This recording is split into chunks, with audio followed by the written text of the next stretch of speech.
PSI ಅಕ್ರಮದಲ್ಲಿ ತಮ್ಮ ಸಹೋದರ ಭಾಗಿ ಎನ್ನುವ ಕಾಂಗ್ರೆಸ್ ಆರೋಪಕ್ಕೆ ಸ್ಪಷ್ಟನೆ ನೀಡಿದ ಸಚಿವ ಅಶ್ವಥ್ ನಾರಾಯಣ್, ಇದೊಂದು ಸತ್ಯಕ್ಕೆ ದೂರವಾದ ಆರೋಪ. ನಮ್ಮ ಕುಟುಂಬದ ಯಾರೊಬ್ಬರು ಇದರಲ್ಲಿ ಭಾಗಿಯಾಗಿಲ್ಲ ಎಂದು ಸ್ಪಷ್ಟಪಡಿಸಿದರು. ವಿಕಾಸಸೌಧದಲ್ಲಿ ಸುದ್ದಿಗೋಷ್ಠಿ ನಡೆಸಿ ಈ ಕುರಿತು ಸ್ಪಷ್ಟಪಡಿಸಿದ ಸಚಿವ ಅಶ್ವಥ್ ನಾರಾಯಣ್, ಪಿಎಸ್ಐ ಅಕ್ರಮದಲ್ಲಿ ಡಿಕೆ ಶಿವಕುಮಾರ್ ಸುಖ ಸುಮ್ಮನೆ ನನ್ನ ಹೆಸರು ಎಳೆದು ತರುತ್ತಿದ್ದಾರೆ.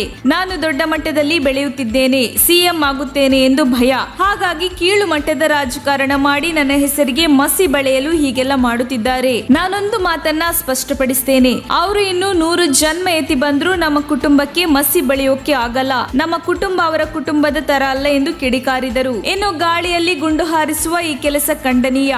ಒಬ್ಬ ಅಭ್ಯರ್ಥಿಗೆ ಸಹಾಯ ಶಿಫಾರಸು ಮಾಡಲು ಆಗಲ್ಲ. ಆಪಾದನೆ ಮಾಡುವವರು ಯಾವುದನ್ನು ಸ್ಪಷ್ಟವಾಗಿ ಹೇಳಿಲ್ಲ. ನಾವು ಸಮಗ್ರ ತನಿಖೆ ನಡೆಸುತ್ತೇವೆ. ಉಪ್ಪು ತಿಂದವರು ನೀರು ಕುಡಿಯಲೇಬೇಕು. ತಪ್ಪು ಮಾಡಿದವರಿಗೆ ಶಿಕ್ಷೆ ಆಗಲೇಬೇಕು. ಇನ್ನು ನಾನು ತಪ್ಪು ಮಾಡೋಕೆ, ಭ್ರಷ್ಟಾಚಾರ ಮಾಡೋಕೆ ಬಂದಿಲ್ಲ. ಯಾರೇ ತಪ್ಪು ಮಾಡಿದ್ರೂ ಶಿಕ್ಷೆ ಆಗಬೇಕು ಎಂದರು. ಡಿಕೆ ಶಿವಕುಮಾರ್ಗೆ ಫೋನ್ ಮಾಡಿದ ವ್ಯಕ್ತಿ ಯಾರು, ಆ ವ್ಯಕ್ತಿ ಯಾರು ಅಂತ ನನಗೆ ಹೇಳಿ. ಅವನು ಯಾರು ಅಂತ ನನಗೆ ಗೊತ್ತಿಲ್ಲ. ಇದು ಸಂಪೂರ್ಣ ದುರುದ್ದೇಶದಿಂದ ಮಾಡಿರುವ ಆರೋಪ.